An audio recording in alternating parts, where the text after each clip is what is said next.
Coach, the bye week gave you guys an opportunity to self-scout the players and how they performed. Did you do any self-scouting on yourself and on the defensive staff as to maybe where you guys can improve and what you may have missed in the first 12 games? We sure did. We looked at all aspects of it. And obviously we spent a lot of time with third down in the red zone. You win those two areas, you're going to win a lot of games. So, we studied the best teams in the league, and we did a lot of research on ourselves. And so that was good. It was a good week. Let's go to Jonathan Alexander, followed by David Newton. Hey, Phil. Hope you're doing well. Yep.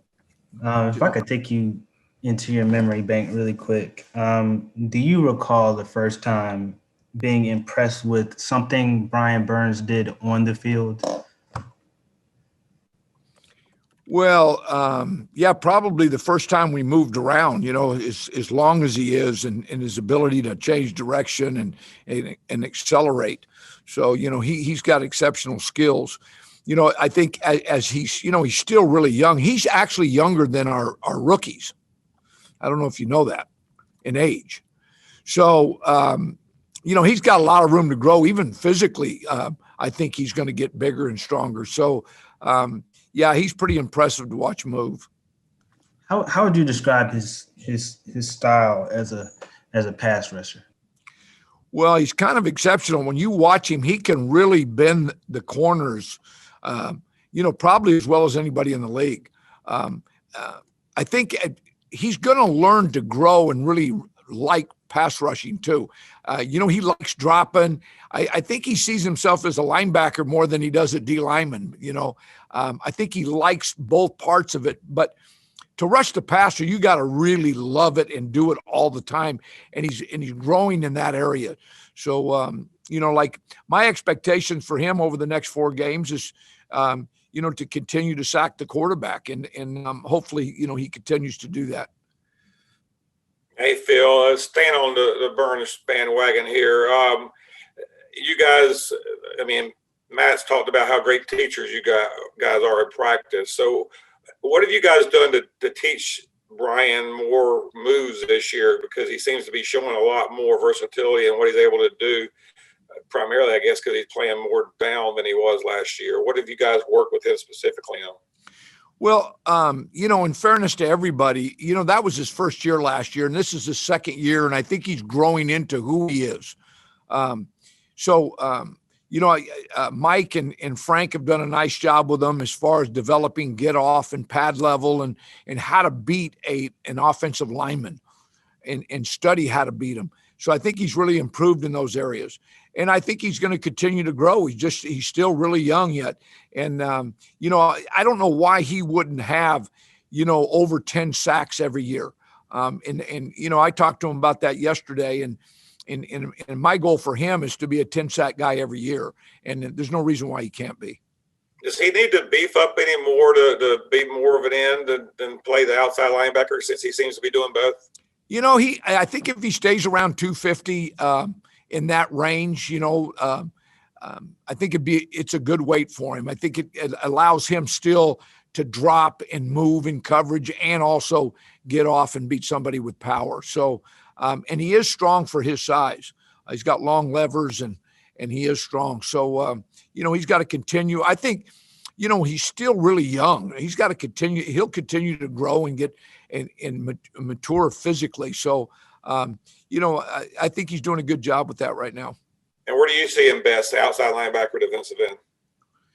Well, I think it'd be crazy just to use Brian all the time at one, always have him at the end and just rush all the time. And I think it'd be crazy for him just to drop. So we have to utilize him and use his abilities. And with that, gives offenses a lot of things to think about. Is he coming? Is he not? And exactly what is he doing? So I think we have to be multiple with him, and he's bright enough to do all that and figure it out. So and he'll just continue to get better. Let's go to Joe Person and then Darren Camp.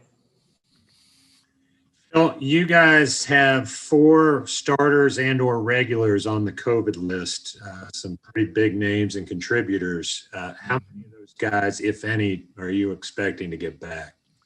Right now we're just anticipating those guys not playing. So we're trying to get everybody else that's here ready to play. And we've had to adjust a few packages to do that. And if we get the other guys, it's a plus. And that's how we're going about our business right now. How creative are you having to be with that in terms of flipping guys around or moving a linebacker up front, et cetera? We're doing all that. And we've done that kind of all year. We've had to be creative, with different guys not being there. So it's just kind of what we are. And I think it's this league too. I mean, everybody has the same issues. So, but yeah, we're counting on the guys that are practicing right now. Phil, along those lines, I mean, Denver obviously was the extreme case last week, having to, put a wide receiver at quarterback. Is there a guy at another position that you could plug in? I mean, even if it's from the other side of the ball, like, is there a guard who could be a D tackle, anything like that? We haven't gone that far with it. Now we've taken like Julian and Stanford and moved him around and did some different things with him this week and some other guys. So, but we haven't used really the other side of the football right now. All right, let's go to Phil Orban for the next question, and then Elena Getzenberg. Hey, Phil, back to that Broncos game against the Saints. Is there anything you can get out of that game film at all? And if not, I'm sure you want all the information you can get heading into this one. Yeah, I really didn't spend a lot of time with that game. I've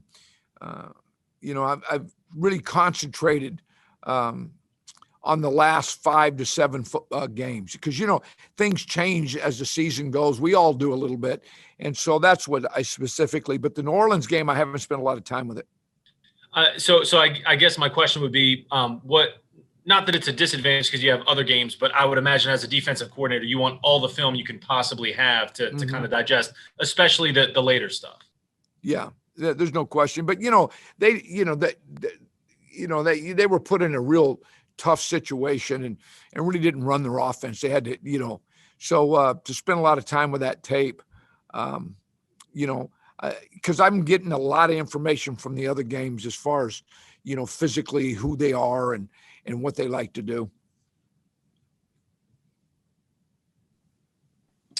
Phil, I was curious, Matt talked to us after the Vikings game and said you two had spoken about that you felt there should have been more pass rush at the end of that game. Is that something that you've learned anything from, or what stood out from you from that game?